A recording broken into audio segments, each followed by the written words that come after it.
Selamat siang Tribuners, masih bersama saya Feby Tuhan dalam program Live Report Raja. Berita selanjutnya, Tribuners, pergantian musim dari musim hujan ke kemarau mulai berdampak pada kesehatan warga khususnya di Toraja Utara. Sejumlah penyakit seperti infeksi saluran pernapasan, demam, flu, hingga demam berdarah mulai bermunculan. Selengkapnya kita akan mendengarkan laporan langsung dari reporter Tribun Toraja rekan Freddy Samuel. Silakan rekan Freddy. Ya, terima kasih PB dan selamat pagi menjelang siang Tribuners. Jadi benar bahwa di musim peralihan dari musim penghujan ke musim kemarau, khususnya di Kabupaten Toraja Utara, Provinsi Sulawesi Selatan, beberapa rumah sakit sudah banyak menerima pasien yang dimana penyakit yang mayoritas di musim peralihan ini, dalam mulai dari gangguan pernapasan, diare, demam, flu, bahkan juga demam berdarah.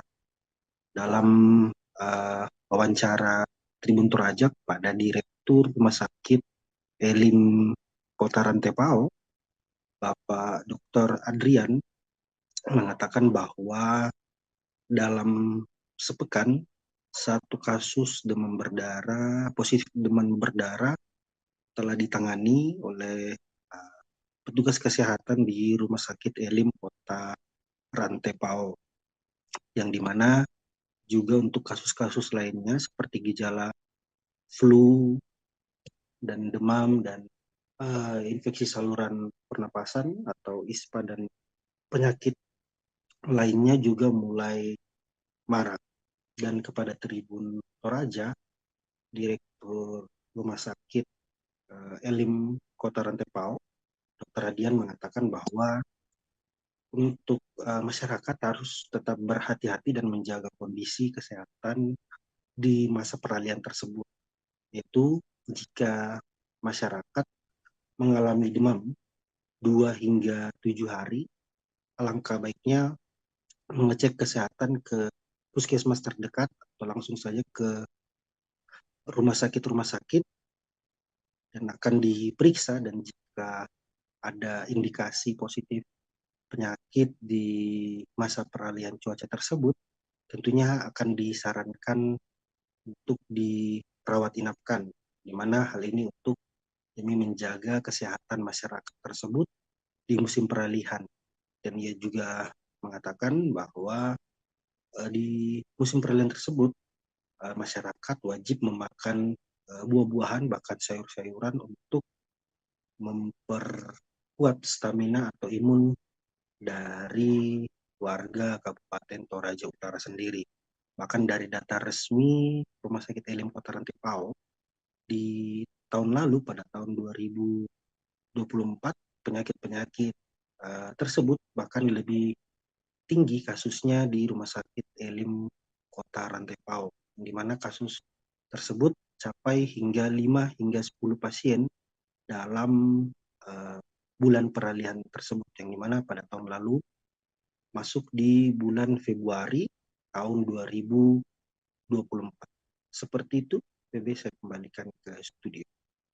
Baik, terima kasih rekan Freddy untuk laporannya. Selanjutnya, Tribuners, kita akan menyaksikan wawancara bersama Direktur Rumah Sakit Elim Rantepao, Dr. Adrian Benetik Wijaya.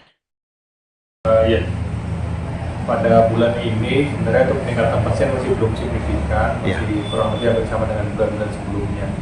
Hanya memang di masa peralihan ini, ya beberapa penyakit mungkin patut kita waspadai seperti demam tipes atau demam tifoid, terus diare, lalu penyakit demam berdarah, juga untuk penyakit infeksi saluran napas karena perubahan cuaca ini.